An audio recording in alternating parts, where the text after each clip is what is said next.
Hello and welcome to a hot and sultry day here in beautiful Nova Scotia, and welcome to my channel, The Optimistic Gardener.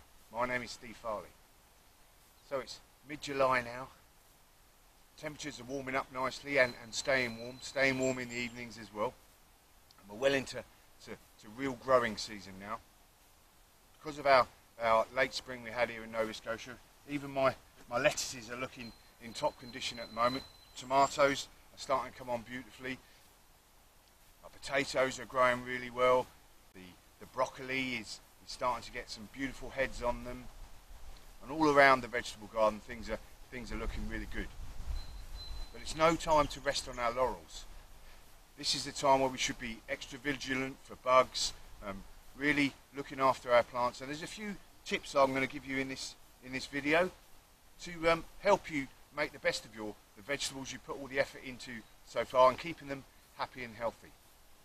So if you want some top tips on how to look after your veg, then stay tuned.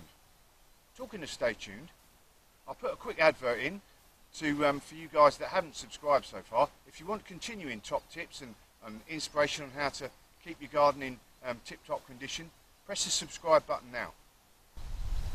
But without further ado, let's get straight into the video.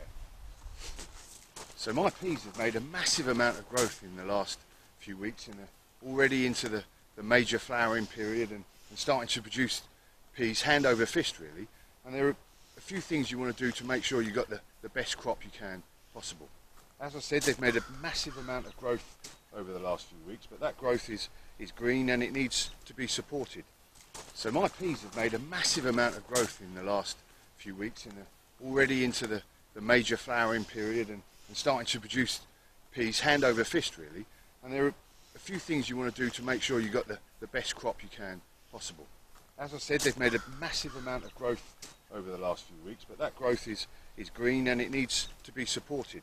So I've just used basic branches that I've cut down from the trees around my garden to support all the way around and inside, to give that fast growth the support it needs. So whatever you're doing, it's not too late to make sure you've got growth, especially around the outsides. And the tendency of the wind for them to flop down, and next thing you know, all that growth that you've made, and the plant is broken, and all that effort is down the pan. So keep them well supported. With all this tangle of growth in amongst all these peas now, it's like a veritable jungle in there. And I'll be talking about this, a few different times in this video. You've got to keep on top of the weeding. Now you want to be careful of the roots of the peas all around. So just hand pick any of these weeds out of all the tangle of growth, and then your peas won't be competing with all the weeds for food and water. And with your watering, your peas, you don't want to keep them massively watered all the time. You want to just make sure that they've got enough water, a good, and again I'll be speaking about this in different parts of the video, a good regular watering, and make sure they're just not drying out. A good deep watering if it's not had any rain for a week. And last but not least, keep picking.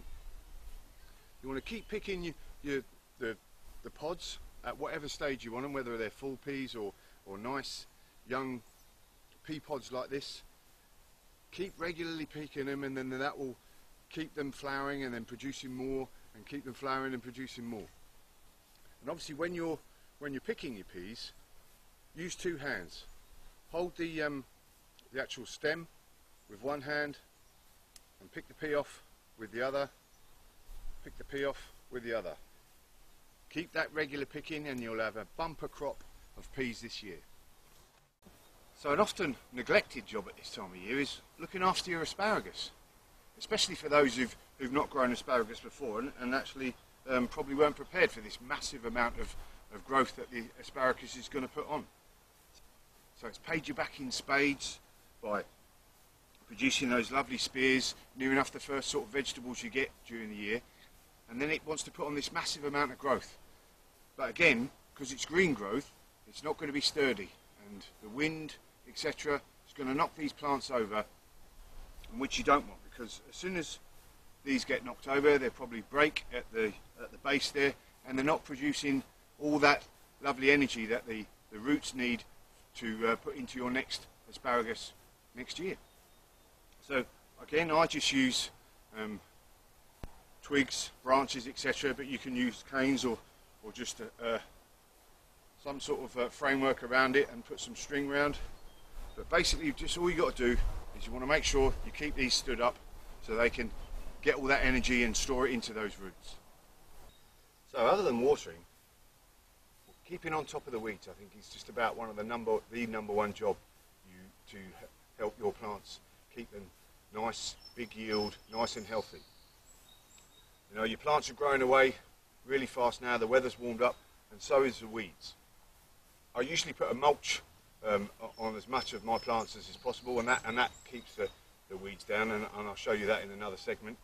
But if you haven't got a mulch down, keep it on top of weeding, whether it is getting in amongst your pea bushes and, you know, just pulling out the odd weeds by hand,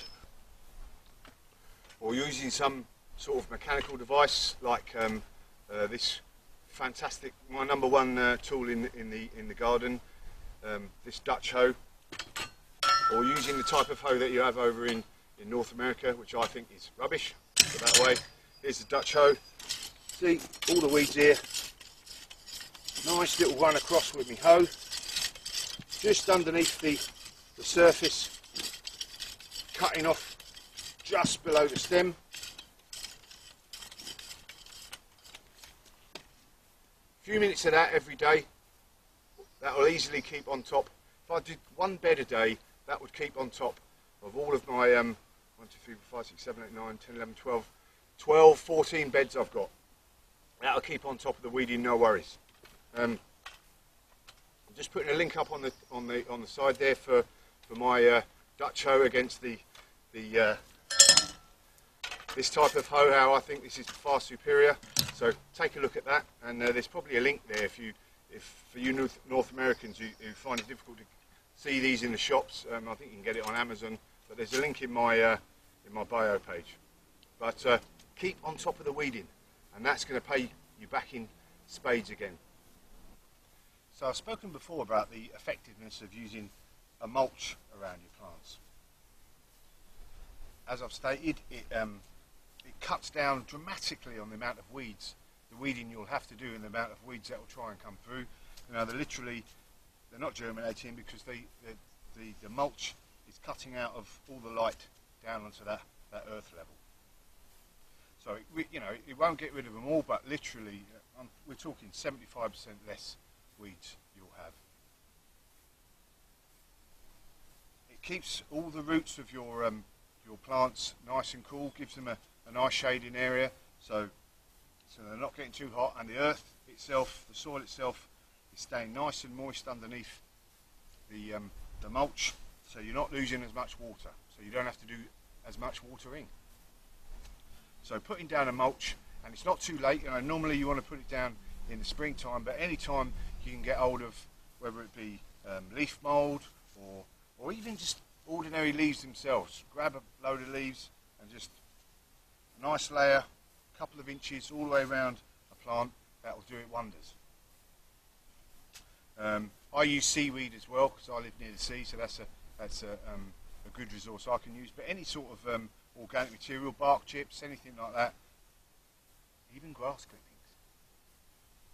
So the number one tip from me to keep your plants nice and healthy is keep them hydrated. Nice, regular watering, deep watering as well, not just a little, yeah, that's my plants watered, beautiful. Not a real good, get down there, nice and deep, soaking. On a bed like this, in normal conditions in the summer, I'll do it once a week. If it was really hot like last week, when we were getting up 26, 30 degrees, I'll be doing it twice a week. A real good watering. And like I said, nice and deep, and then that in conjunction with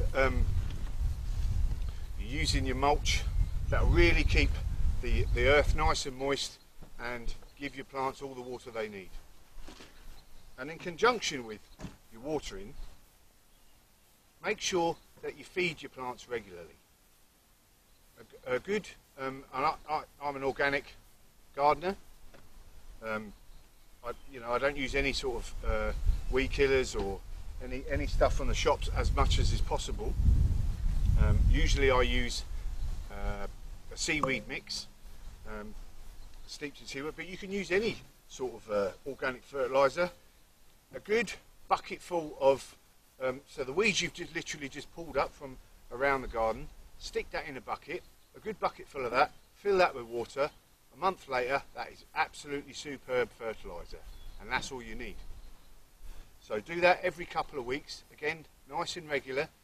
Make it not too strong, just a good regular week feed will keep your plants nice and healthy and give them all the extra energy they need that the earth is starting to lose in the ground.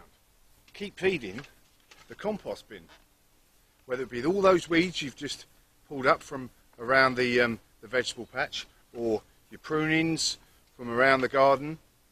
Keep it going into the compost bin, or your kitchen scraps. Keep those kitchen scraps going in, whether it be the apples that I didn't eat this week. She throws things out, I'll tell you, Mrs. F. Or your bananas, or even the brown paper. A good even mix, 60 green stuff, 40% brown stuff, in the compost bin. Within a month or so, if you keep turning that a couple of times, that'll be good quality compost, which you can put straight back into the garden. Keep feeding that compost bin. So it's important at this time of year that we're keeping an eye out for bugs. Caterpillars are a prime example. They love the brassicas, your broccoli that I've got here, cabbage, kale, all of that sort of stuff. And if you don't have some sort of net over them, or you're constantly down there every 5 minutes checking for caterpillars, before you know it, your plant's going to be completely and utterly annihilated. So just a nice easy net around it. It's not too late again. Give your plants a good inspection first, to make sure you're not enclosing the caterpillars in there already. Give them a quick inspection, get a net over there, and you should be protecting your brassicas no problem at all. Aphids again, that you get on a lot of the plants, just getting out there with, just run your fingers over them, or even give them a good spray with a powerful spray bottle. That'll knock them off, and just keep on top of them all the time. Vigilance is the watchword for this part of the video. So hopefully I've explained some of the easy things really, and basic operations to keep your vegetables in in peak growing condition and producing the big yields that you've been looking forward to over the last couple of months. Water them regularly, nice and deep, nice real good watering. Feed them every couple of weeks with a nice weak solution, and it could be as much as just putting a load of weeds in a bucket of water, leaving that for a few weeks, and then using the tea, the compost or the weed tea that comes out of that to feed your plants. Keep up with the weeding, keep up with the staking. You don't want your plants toppling over. Even now, these are small at the moment, but my other tomatoes, your tall tomatoes, they'll need staking. Just keep up with that, and keep on top. Be vigilant for those bugs. Those 3 or 4 tips used around on different vegetables should keep your vegetables happy and healthy, and a big yield to come. Job's a good one.